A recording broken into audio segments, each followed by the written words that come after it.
کیا ہے جس کی بیس پہ ہم یہ دیکھیں کہ کیا ہم نے اللہ کو اپنا رب ایکسیپٹ کیا یا نہیں کیا. پہلا سائن کیا ہے؟ سائن نمبر 1 یہ ہے کہ اگر مجھے اور آپ کو عبادات کرنے میں برڈن فیل ہو رہا ہے کسی قسم کا بھی، تو اس کا مطلب یہ ہے کہ اللہ تعالیٰ کو واقعی رب ماننے میں کوئی نہ کوئی پرابلم ہے ہمارے مائنڈ کے اندر. پہلا سائن تو یہ ہے. نمبر 2، ہو سکتا ہے کہ میں اور آپ نماز تو پڑھ رہے ہوں، ہم عبادات کر رہے ہوں اور ہو سکتا ہے اچھی کر رہے ہوں، لیکن سائن نمبر 2 یہ ہے کہ یا تو آپ اس کا کوئی بھی حکم نہیں مانتے، مکمل بغاوت ہے، یا پھر زیادہ خطرناک بات کیا ہے کہ وہ حکم مانتے ہیں جو مجھے سوٹ کرتا ہے اور وہ نہیں مانتے تو مجھے سوٹ نہیں کرتا، جس پہ میرا دل نہیں مانتا. تو اس کا مطلب یہ ہوا کہ پھر رب آپ نے اللہ کو نہیں مانا، کیونکہ اگر اس کو رب مان لیتے، یعنی میں نے کیا بتایا کہ رب کا اور بندے کا ریلیشن شپ کیا ہے، مالک اور غلام کا ہے، کہ وہ مالک ہے اور ہم غلام ہیں. تو غلام کا تو کوئی رائٹ ہی نہیں ہے. غلام کا تو سمپل کام کیا ہے کہ جو کہا گیا وہ کر رہے ہیں. اور ہم نے کیا کیا، ہم نے اس غلامی کو ریڈیوس کہاں کر دیا؟ عبادت کے مفہوم میں، کہ یہ عبادت ہے. تو ہم غلام صرف کب ہے؟ جب میں فجر پڑھ رہا ہوں، پھر میں غلامی سے فارغ ہو گیا ہوں، پھر ظہر پڑھتے ہوئے غلام ہوں. اگر ایسا ہوتا، اگر عبادت کے لیے ہی اللہ تعالیٰ نے ہمیں پیدا کرنا ہوتا، تو ہم سے کہیں بہتر مخلوق کیا ہے؟ فرشتے غلام ہو گئے، بس اس کے علاوہ کچھ نہیں. اور یہی تو مسئلہ ہے سارا، کیونکہ اگر اللہ نے اس کے لیے کرنا ہو تو فرشتے تو ہر وقت لگے ہوئے ہیں. اس کے ایگزیکٹ کعبہ کے اوپر کیا ہے؟ اوپر بیت المعمور. جس فرشتے نے پہلے دفعہ طواف کیا تھا وہ قیامت تک دوبارہ طواف نہیں. اتنی تعداد ہے فرشتوں کی. تو اب سوچیں کہ اللہ کو اس کی ضرورت ہوتی تو ہماری کیا ضرورت ہے؟ نہیں، ہمیں تو اس لیے پیدا کیا کہ اس شعور ہونے کے باوجود، یعنی تمہاری اندر ٹیمپٹیشن ہے معصیت کی طرف جانے کے لیے، لیکن اس کے باوجود تم نہیں جاتے، اور جب تم اللہ کے ساتھ عبادت میں نہیں ہو تب بھی تم اس کے غلام. یہ تو مقصد تھا ہمارا. ہم نے کیا کیا؟ ہم نے اس کو ریڈیوس کر دیا اس نماز، روزہ، زکوٰۃ، حج کے لیے. تو میں نماز پڑھتے ہوئے بس غلام ہوں، بس وہ کافی ہے میرے لیے. یہ غلط. ہم کیا کرتے ہیں، اور قرآن میں اس کی بڑی، اللہ معاف کرے کہ بہت سخت سزا ہے کہ اللہ تعالیٰ کہتے ہیں کہ تؤمنون ببعض الکتاب وتکفرون ببعض، کہ کیا تم کتاب کے ایک حصے پہ ایمان لاتے ہو اور دوسرے حصے کا انکار کر دیتے ہو. فمن یفعل ذلک منکم الا خزی فی الحیاۃ الدنیا، کہ وہ کوئی جو تم میں سے ایسا کرے گا تو اس کی کیا جزا ہے سوائے اس کے کہ اس کو دنیا میں پکڑ لیا جائے اور آخرت میں بھی شدید عذاب دیا جائے. یہ لیکن ہم کرتے ہیں، ہم اپنی مرضی کا فالو کرتے ہیں، جو چیز پسند آئی وہ کر لی، جو چیز نہیں پسند آئی. اور نمبر 3 بڑا ضروری ہے، اور وہ یہ کہ اکثر اوقات آپ کسی نہ کسی خوف میں مبتلا ہے، کوئی نہ کوئی فیئر جو ہے نا وہ اندر بیٹھا ہوا ہے. ہائے کہیں ایسا نہ ہو جائے، ہائے کہیں ایسا نہ ہو جائے، کہیں کوئی بندہ نہ چلا جائے، کہیں کوئی چیز نہ میرے ہاتھ سے نکل جائے، کہیں ایسا نہ ہو جائے، کہیں جو میں چاہ رہا ہوں یہ نہ ہو، ایسا نہ ہو جائے، میں تو ایسے چاہ رہا ہوں اگر ایسا ہو گیا تو کیا ہوگا. کوئی نہ کوئی خوف دل کے اندر بیٹھا ہوا ہے.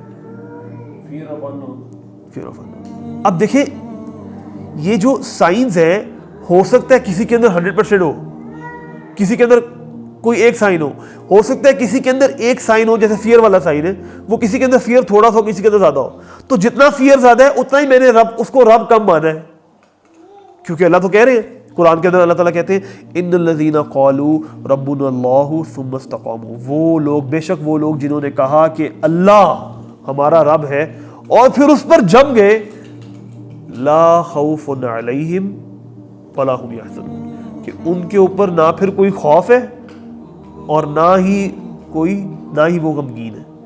تو میں کیا بتا رہا ہوں؟ تیسرا سائن کہ اگر آپ کے اوپر خوف ہے تو اس کا مطلب یہ ہے کہ میں نے اور آپ نے اس کو رب نہیں مانا. اور چوتھا سائن بھی اسی آیت سے ہے.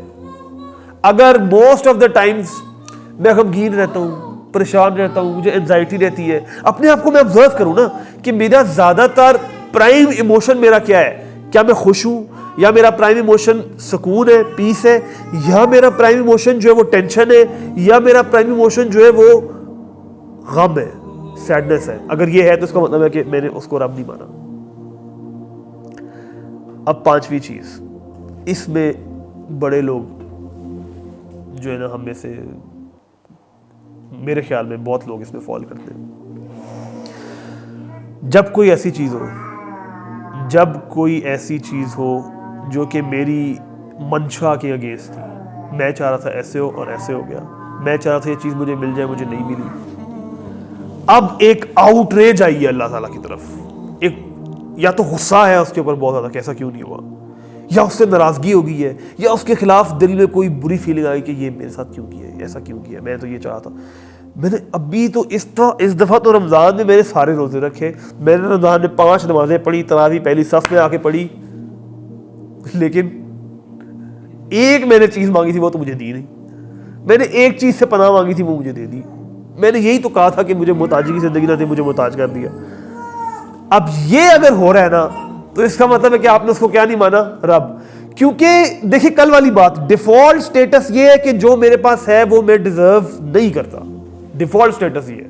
یہ اگر بات سمجھ آ جائے نا تو زندگی چینج ہو جائے گی کہ ڈیفالٹ سٹیٹس یہ ہے کہ جو میرے پاس ہے وہ میں ڈیزرو نہیں کرتا، اور جو مجھے مل رہا ہے یہ میرے اوپر بہت بڑا احسان ہے، فضل ہے اس کا.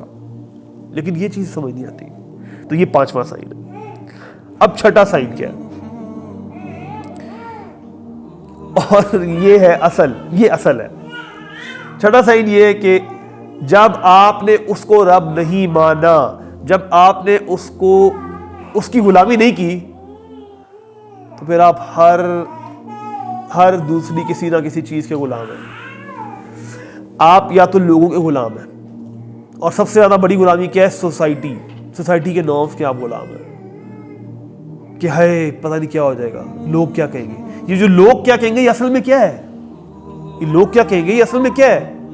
اصل میں یہی ہے کہ آپ کو اللہ کی پرواہ نہیں ہے، لوگوں کی پرواہ ہے. تو آپ وہ نہیں کریں گے جس میں اللہ خوش ہے، وہ کریں گے جس میں لوگ خوش ہیں. تو آپ نے رب کس کو مانا؟ آپ نے کس کو ترجیح دی؟ کس کی غلامی کی؟ لوگوں کی.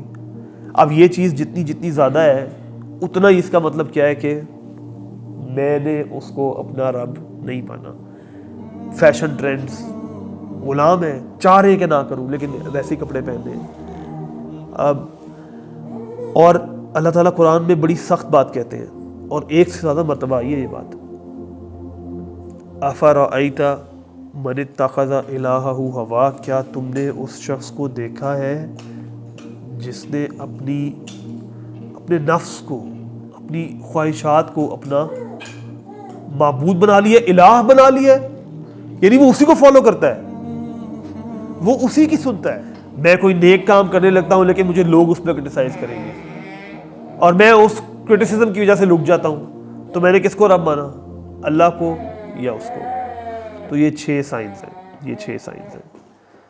سو میں آخری بار ان سائنس کو ریپیٹ کرتا ہوں اور آج اس پہ ختم کرتے ہیں. کل اس کے اوپر ہم بات کریں گے کہ ان سائنس، اگر مجھے پتہ چل گیا کہ میرے اندر یہ سائنس ہے تو کیسے اس کو ہم ریکٹیفائی کریں گے. سو 6 سائنس ہیں. نمبر 1، عبادات میں برڈن فیل ہوگا. نمبر 2، یا تو آپ بالکل اس کی مانیں گے نہیں، کمپلیٹ بغاوت کریں گے، یا پارشل بغاوت کریں گے. اپنی مرضی کی چیزیں مان لی، جو دل کیا کر لیا. کبھی دل کیا نماز پڑھ لی، نہیں پڑھی. 5 وقت کی نماز تو پڑھ لی لیکن ویسے اور کوئی کام نہیں کرنا، بس 5 وقت کی نماز پڑھ کے سمجھا کہ میں نے اللہ پہ احسان کیا. تیسرا سائن یہ کہ اکثر اوقات آپ کو کوئی نہ کوئی کسی نہ کسی قسم کا خوف میں آپ رہتے ہیں. چوتھا سائن یہ کہ کوئی نہ کوئی ہر وقت آپ غمگین رہتے ہیں. 5واں سائن یہ کہ جب کوئی چیز آپ کی منشا کے اگینسٹ ہوتی ہے تو اللہ تعالیٰ کے اوپر ایک غصہ ہے، ایک آؤٹریج ہے، یا اس کے خلاف بغاوت ہے، اور اس کے خلاف کوئی دل میں بری فیلنگ ہے. اور 6واں سائن یہ کہ آپ اس کے علاوہ باقی ہر چیز سے غلام ہیں، یا لوگوں کے ہیں، یا ٹرینڈز کے ہیں، سوسائٹی کے ہیں. کسی نہ کسی یا کبھی بعض اوقات کسی ایک شخص سے محبت اتنی بڑھ جاتی ہے کہ اس کے غلام ہو جاتے ہیں. بعض لوگ اولاد کے غلام ہو جاتے ہیں، رائٹ. تو یہ ان قسم کی غلامیوں کے اندر انسان، یا سب سے بڑا کہ آپ اپنی خواہشوں کے غلام بن جاتے ہیں. سو اللہ تعالیٰ سے دعا ہے کہ اللہ ہم میں اگر ایسا کوئی بھی سائن ہے اور جس حد تک ہے ہمیں اس کو ختم کرنے کی، اس کو آئیڈینٹیفائی کر کے اور اس کو ٹھیک کرنے کی توفیق عطا فرمائے۔ اب نیکسٹ سیشن میں انشاءاللہ ہم اس کے اوپر بات کریں گے کہ اس کے کیا سائنس ہے کہ میں نے ایکسیپٹ کر لیا ہے۔ اب میں اس جرنی پہ چڑھوں گا اس کو ایکسیپٹ کرنے میں، تو مجھے کیسے پتا چلے گا کہ میں نے اس کو ایکسیپٹ کر لیا ہے۔ اس سائنس کے اوپر بات کریں گے اور کیسے ہم نے اس چیز کو اپنی زندگی میں لے کے آنا ہے کہ میں اس کو اپنا رب مان لوں، اس کے اوپر ہم انشاءاللہ نیکسٹ سیشن میں بات کریں گے۔ بارک اللہ لی و لکم، السلام علیکم۔